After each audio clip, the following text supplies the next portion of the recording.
एक राज्य में एक राजा रहता था जो बहुत ही घमंडी था। उसके घमंड के चलते आसपास के राज्य के राजाओं से भी उसके संबंध कुछ अच्छे नहीं थे। उसके घमंड की वजह से सारे राज्य के लोग उसकी बुराई करते। एक बार उस गांव में एक साधु महात्मा गुजर रहे थे। उन्होंने भी राजा के बारे में सुना था और राजा को सबक सिखाने की सोची। साधु तेजी से राजमहल की ओर गए और बिना किसी से पूछे सीधे अंदर चले गए। राजा ने देखा तो वह गुस्से में भर गया। राजा बोला, ये क्या महात्मा जी, आप बिना किसी आज्ञा के अंदर कैसे आ गए? साधु ने विनम्रता से उत्तर दिया, मैं आज रात इस सराय में रुकना चाहता हूं। राजा को ये बात सुनकर काफी ही बुरा लगा। महात्मा जी, ये मेरा राजमहल है, कोई सराय नहीं, कहीं और जाइए। साधु ने कहा, हे राजा, तुमसे पहले ये राजमहल किसका था?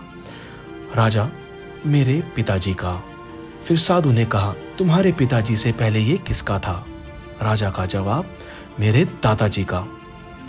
साधु ने मुस्कुराकर कहा, हे राजा, जिस तरह लोग सराय में कुछ देर रुकते हैं, वैसे ही ये तुम्हारा राजमहल भी है, जो कुछ समय के लिए तुम्हारे दादाजी का था, फिर कुछ समय के लिए तुम्हारे पिताजी का, अब कुछ समय के लिए तुम्हारा है और कल किसी और का होगा।